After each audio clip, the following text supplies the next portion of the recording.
Hey there, my name is Smith और आज हम एक नया चैप्टर शुरू करने वाले हैं। चैप्टर का नाम है मैनेज वर्कबुक। ये हमारे एडवांस एक्सेल का सबसे पहला चैप्टर है। अब तक जो हमने सीखा वो बेसिक एक्सेल था, राइट। अब हम सीखने वाले हैं एडवांस एक्सेल, यानी अब तक जो हमने फीचर्स देखे थे काफ़ी बेसिक थे।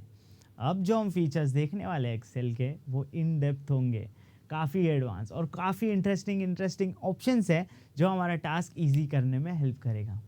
ऐसे ही एक ऑप्शन के बारे में आज हम बात करने वाले हैं। उस ऑप्शन का नाम है मैक्रो। यस, अब मैक्रो सीखने से पहले सबसे पहले रिवाइज करते हैं कि हम फाइल सेव कैसे करते हैं एक्सेल में। ये तो हम सबको पता है, राइट, हमने बेसिक एक्सेल में देखा था। एक बार इसे रिवाइज करते हैं, ये हमें हेल्प करेगा मैक्रो में। तो फाइल सेव करने के लिए हम क्या करते हैं, जो वर्कबुक ओपन है उसमें फाइल ऑप्शन पे क्लिक करते हैं। फाइल ऑप्शन में मुझे सेव एज का एक ऑप्शन दिखाई देता है। जैसे ही मैं सेव एज पे क्लिक करूंगा ये ऑप्शन मुझे दिखाई देता है सेव एज का। यहाँ से मैं लोकेशन दे सकता हूँ या ब्राउज कर सकता हूँ। यहाँ पे कुछ सजेशंस भी आते हैं हमारे एक्सेल के तरफ से। लेट्स से मैं डेस्कटॉप में सेव करना चाहता हूँ तो सेव एज का एक डायलॉग बॉक्स ओपन हो जाता है। यहाँ से भी हम लोकेशन दे सकते हैं। फिर हम अगर हमें फाइल का नाम चेंज करना है हम वो ये कर सकते हैं फाइल नेम के बार से। अब उसके नीचे है save as type. By default यहाँ पे एक्सेल वर्कबुक लिखा होता है, राइट। बाय डिफ़ॉल्ट ये एक्सेल वर्कबुक में सेव होता है। अब ये हम क्यों रिवाइज कर रहे हैं, ये हम मैक्रोस के लिए कर रहे हैं। मैक्रोस क्या ऑप्शन है ये हम देखने वाले हैं। पहले इसे देख लेते हैं। एक्सेल वर्कबुक में हम सेव करके सेव ऑप्शन पे क्लिक कर सकते हैं, हमारी फाइल सेव हो जाएगी, राइट। अब ये हमने रिवाइज किया था मैक्रोस के लिए। अब ये मैक्रोस क्या है, लेट्स से बैंक में एक मैं एम्प्लॉय हूँ और मुझे डेली काफ़ी सारे एक्सेल शीट्स पे काम करना पड़ता है। लेट्स से ये एक्सेल शीट में कॉलम्स हर दिन सेम है, बस अंदर का डेटा बदल रहा है। तो अगर मैंने एक एक्सेल शीट में फॉर्मेटिंग अप्लाई की, मैंने उसमें फॉर्मूलास अप्लाई किए, क्या मैं वो सेम चीज़ दूसरे इसमें यूज़ कर सकता हूँ? यस, ये हम कर सकते हैं मैक्रोस के थ्रू। मैक्रोस क्या करता है, हमारे हर क्लिक्स हर फॉर्मूला को रिकॉर्ड करता है और इसे हम कॉपी कर सकते हैं एक एक्सेल शीट से दूसरे एक्सेल शीट में एक शॉर्टकट के थ्रू। शॉर्टकट हम सेट कर सकते हैं, जो भी शॉर्टकट हम सेट करेंगे सेम फॉर्मेटिंग सेम फार्मूलाज अलग अलग वर्कशीट में इजीली अप्लाई हो जाएगी। इतना सारा काम करने का ज़रूरत नहीं है, सिर्फ 2 सेकंड में जैसे मैं शॉर्टकट की प्रेस करूँगा मैक्रो अप्लाई हो जाएगा। अब मैक्रोस हमारे हर क्लिक्स को रिकॉर्ड करता है, इसीलिए जब भी हम मैक्रो क्रिएट करें या जब हम रिकॉर्ड करें उसे, तो हमें बस ये सावधान रहना है कि हम कोई गलती ना करें, वरना मैक्रो भी वही गलती करेगा अलग अलग वर्कशीट्स में। अब इसका एक ड्रॉबैक भी है, ये कंडीशनल फार्मूलाज को रिकॉर्ड नहीं करता है, जैसे इफ़ एल्स, क्योंकि उसमें कंडीशंस होता है, राइट। उसके वैल्यूज़ दूसरे सेल्स पे बेस्ड होते हैं। अगर दूसरे सेल्स में कोई गलती रही तो कंडीशन भी गलत हो जाएगी और वैल्यूज़ भी गलत हो जाएंगे। इसलिए मैक्रोस इफ़ और इफ़ एल्स ऐसे कंडीशनल फार्मूलाज को रिकॉर्ड नहीं करता। अब देखते हैं मैक्रोस अप्लाई कैसे करें हमारे वर्कशीट में, क्रिएट कैसे करें, इसे रिकॉर्ड कैसे करें। अब मैक्रोस का जो ऑप्शन होता है वो एक डेवलपर टैब में होता है। नॉर्मली हमें डेवलपर टैब दिखाई नहीं देता हमारे एक्सेल शीट में, इसे ऑन करना पड़ता है। इसे ऑन करने के लिए हमें सबसे पहले फाइल टैब में जाना पड़ेगा। फाइल टैब के अंदर ऑप्शंस में हमें कस्टमाइज रिबन ये वाला एक ऑप्शन दिखाई देगा। जैसे मैं इस पर क्लिक करूंगा कस्टमाइज द रिबन का एक ऑप्शन ओपन हो जाएगा। इस विंडो में हम देख सकते हैं राइट साइड में कस्टमाइज द रिबन, ऊपर एक ड्रॉप डाउन है। इस ड्रॉप डाउन में से मैं ऑल टैब्स या मेन टैब्स दोनों में से किस में भी सिलेक्ट करूंगा, मुझे नीचे डेवलपर का एक ऑप्शन दिखाई देगा, मुझे इस पर चेक मार्क करना है। अब मैं ओके प्रेस करूंगा। अब हम देख सकते हैं व्यू के राइट हैंड साइड में एक डेवलपर का टैब आ गया है, एक डेवलपर का एक टैब, एक्स्ट्रा टैब आ गया है, राइट। इसके अंदर मुझे दिखेगा मैक्रो का ऑप्शन। डेवलपर टैब में अलग अलग ग्रुप्स हैं, कोड, एड-इन्स, कंट्रोल्स, एक्सएमएल। कोड का जो ग्रुप है उसमें मुझे रिकॉर्ड मैक्रो ये ऑप्शन दिखाई दे रहा है, राइट। अब यहाँ से हम मैक्रो रिकॉर्ड कर सकते हैं। सबसे पहले डेटा देख लेते हैं। अब डेटा है हमारा ID, job title, first name, last name, address, amount. Let's say columns हर दिन सेम रहने वाले, सिर्फ अंदर का डेटा बदलने वाला है। लेट्स से मैं इसमें फॉर्मेटिंग अप्लाई करता हूँ और ये फॉर्मेटिंग मुझे अलग अलग शिफ्ट में, नीचे हमें दिख रहा है सेकंड शिफ्ट, मुझे ये दूसरे एक्सेल शीट में चाहिए। तो अब ये हम कैसे करें, मैक्रोस के थ्रू। जैसे ही मैं रिकॉर्ड मैक्रो पे क्लिक करूँगा रिकॉर्ड मैक्रो का एक डायलॉग बॉक्स ओपन हो जाएगा। अब इस डायलॉग बॉक्स में सबसे पहला ऑप्शन है मैक्रो नेम। मैक्रो कुछ नाम देना है या नहीं, यहाँ से हम मैक्रो को नाम दे सकते हैं। लेट्स से ये मैक्रो मैं फॉर्मेटिंग के लिए यूज़ करने वाला, तो मैं यहाँ नाम दूंगा फॉर्मेटिंग। यहाँ से हम शॉर्टकट की भी सेट कर सकते हैं, यस। अब यहाँ से ये पूछेगा कि स्टोर मैक्रो इन, यहाँ से हम दिस वर्कबुक ही सिलेक्ट करेंगे। अब इसका कोई डिस्क्रिप्शन डाल सकते हैं ताकि कोई दूसरा यूज़र अगर ये मैक्रो देख रहा है तो डिस्क्रिप्शन के थ्रू उसे समझ आएगा ये मैक्रो किस काम का है।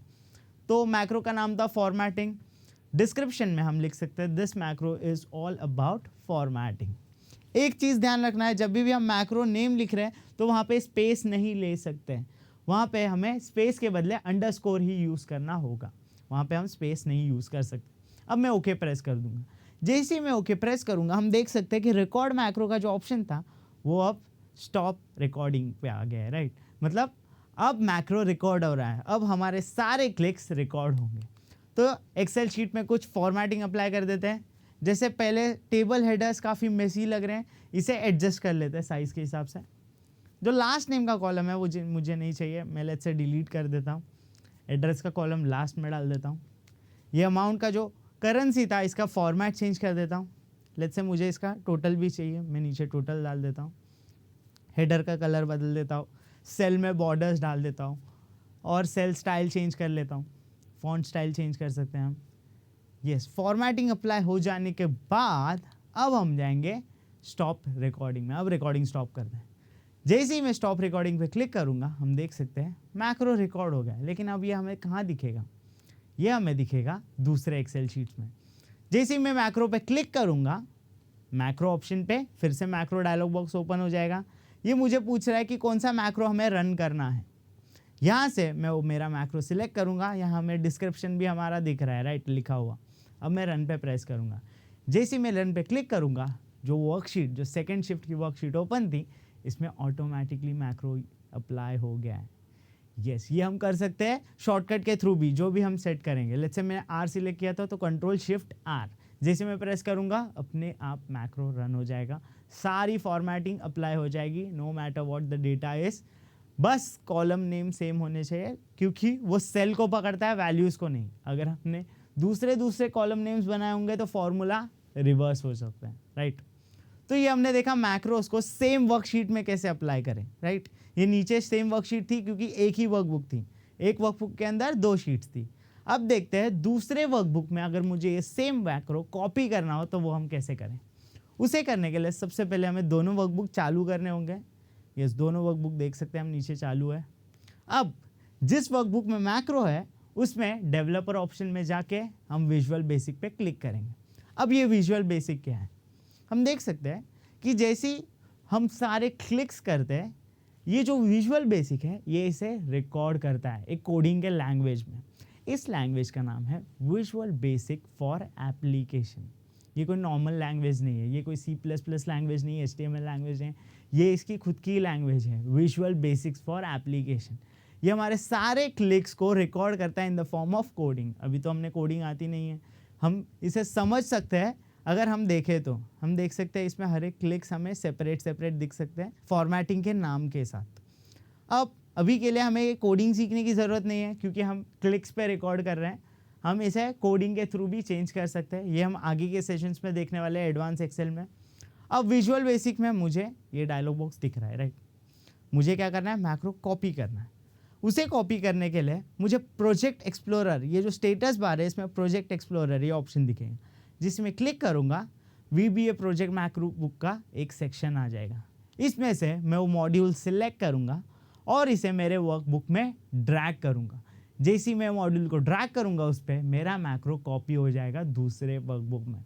यानी अब मैं अगर वो वर्कबुक चालू करूँगा मुझे वो फॉर्मेटिंग अंदर दिखाई देगी। यस, ये तरीका मैक्रो को कॉपी करने का, दोनों वर्कबुक्स चालू करके सिर्फ मॉड्यूल्स को ड्रैग करना है।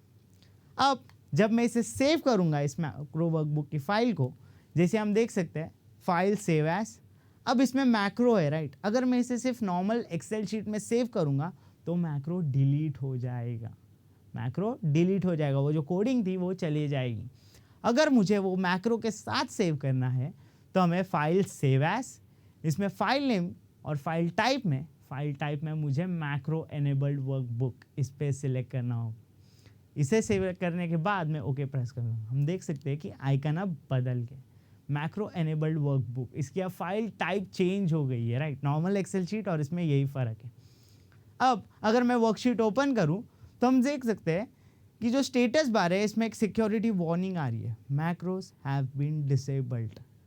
यानी जब जब मैं एक्सेल शीट चालू करूंगा मुझे ये सिक्योरिटी वार्निंग आएगी, क्योंकि इसके अंदर मैक्रो है, राइट। पहले मुझे मैक्रो को एनेबल करना होगा, एनेबल कंटेंट के थ्रू। क्या ये मैं हर बार करूँगा? क्या इसके लिए भी कोई ऑप्शन है?